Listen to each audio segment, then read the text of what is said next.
H M T ಬೆಂಗಳೂರಿನ H M T Peenya ಜಾಲಳಿಯಲ್ಲೆಲ್ಲ survey ನಂಬರ್ಲಿರೋ ಅರಣ್ಯ ಭೂಮಿಯನ್ನು ಮರು ವರ್ಷಕ್ಕೆ ಪಡೆಯೋದಕ್ಕೆ ಈಶ್ವರ್ ಖಂಡ್ರೆ ಅವರು ಸಮರ ಸಾರಿದ್ದಾರೆ.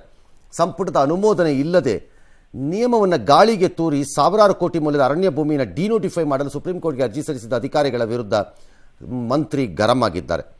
ಈ ಕಾರಣ ಕೇಳೋರಿಗೂ ನೋಟಿಸ್ ಕೊಟ್ಟಿದ್ದಾರೆ, ಪ್ರಸ್ತಾವನೆ ಸಲ್ಲಿಸಿ ಅಂತ ಹೇಳಿದ್ದಾರೆ ಮತ್ತು ಆ ಅರ್ಜಿನ ವಾಪಸ್ ಪಡೀರಿ ಸುಪ್ರೀಂ ಕೋರ್ಟಿಂದ ಅಂದಿದ್ದಾರೆ. ಈ ಭೂಮಿಯಲ್ಲಿ ಲಾಲ್ಬಾಗ್ ಮತ್ತು ಕಬ್ಬನ್ ಪಾರ್ಕ್ ಮಾದರಿಯಲ್ಲಿ ಉದ್ಯಾನ ಅಭಿವೃದ್ಧಿಸಲು ಅರಣ್ಯ ಇಲಾಖೆ ಈ ನಿರ್ಧಾರಕ್ಕೆ ರಾಜ್ಯ ಸರ್ಕಾರ ಬದ್ಧವಾಗತ್ತೆ ಅನ್ನೋದೇ ಆದರೆ ನನ್ನ ಪ್ರಕಾರ ಇದಕ್ಕಿಂತ ಒಳ್ಳೆಯ ಕೆಲಸ ಇನ್ನೊಂದಿಲ್ಲ. ಆ ಜಮೀನನ್ನು ಯಾರ್ಯಾರ ಕೈಗೋ ಕೊಟ್ಟದು ಇನ್ನೇನೇನೇನೋ ಮಾಡಿ ಅಲ್ಲಿ ಯಾವನು ನುಂಗಿ ನೀರು ಕುಡಿದು ದುಡ್ಡು ತಿಂದ ಹತ್ತ ಕಡೆಗೆ ಇನ್ನಷ್ಟು ಮಹಲುಗಳನ್ನು ಅಂತಸ್ತುಗಳನ್ನು ಕಟ್ಕೊಳ್ಳೋ 4 ಜನರ ಬದಲು ಸಾವಿರಾರು ಜನರಿಗೆ ಅನುಕೂಲವಾಗ ಬೆಂಗಳೂರಿನ ಪಶ್ಚಿಮ ಭಾಗ ಉತ್ತರ ಭಾಗ ಒಂದು ಒಳ್ಳೆಯ ಉದ್ಯಾನವನವನ್ನು ಇಲ್ಲದಿರುವ ಕಾರಣ ಅದನ್ನು ಮಾಡೋದೇ ಆದರೆ ನನ್ನ ಪ್ರಕಾರ ಅರಣ್ಯ ಮಂತ್ರಿಯ ಬೆನ್ನ ಹಿಂದೆ ಎಲ್ಲರೂ ನಿಲ್ಲಬೇಕು, ರಾಜಕೀಯ ಬಿಟ್ಟು. ರಾಜಕೀಯ ಬಿಟ್ಟು ಕಾನೂನಾತ್ಮಕವಾಗಿ.